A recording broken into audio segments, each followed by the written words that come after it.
Elle est très énergique, c'est-à-dire que le matin, pendant le daily, on était obligé de faire des jumping jacks pour se réveiller, et c'était compliqué.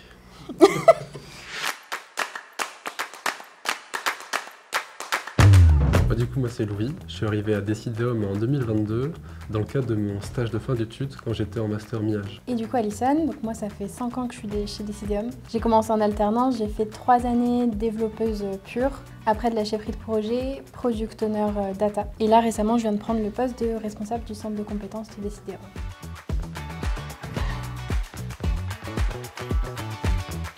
Je suis data ingénieur dans une équipe RH et RSE. En fait, ça consiste à récupérer de la donnée, à construire des flux, à faire de la modélisation. Et aussi sur certains sujets en particulier, j'ai la possibilité de travailler sur toute la chaîne décisionnelle, donc aller jusqu'à la partie du dashboard. Donc j'ai aussi un peu le rôle data analyst dans ce cas-là. Et du coup, moi je suis product owner, donc je suis responsable de tous les besoins qu'ils traitent. Donc RH et RSE, donc c'est vraiment cadrage pour leur permettre d'avoir tous les éléments nécessaires pour pouvoir développer un sujet.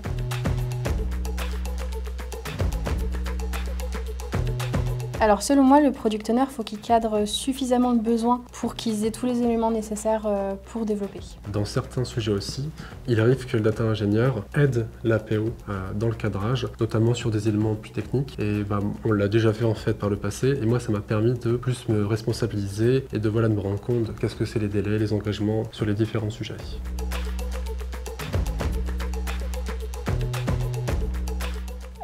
Donc le contexte actuel de l'équipe, on a des externes, on a des internes. Et parmi les externes, on a Louis, du coup, qui fait partie de Decideum. Et on me pose souvent la question si je peux faire des différences d'exigence vis-à-vis de lui. Je pense pas que ça soit le cas, je pense être très exigeante avec tout le monde. Mais après, ce que j'attends, c'est qu'il le soit aussi avec moi. Alison, je la trouve très à l'écoute de toute l'équipe. Elle sait s'adapter à son interlocuteur. Il faut savoir aussi qu'en tant que PO, elle a un rôle de tampon avec les différents métiers avec lesquels l'équipe travaille. Donc ce qui fait que l'équipe de développement n'a jamais vraiment ressenti de stress ou quelques pressions.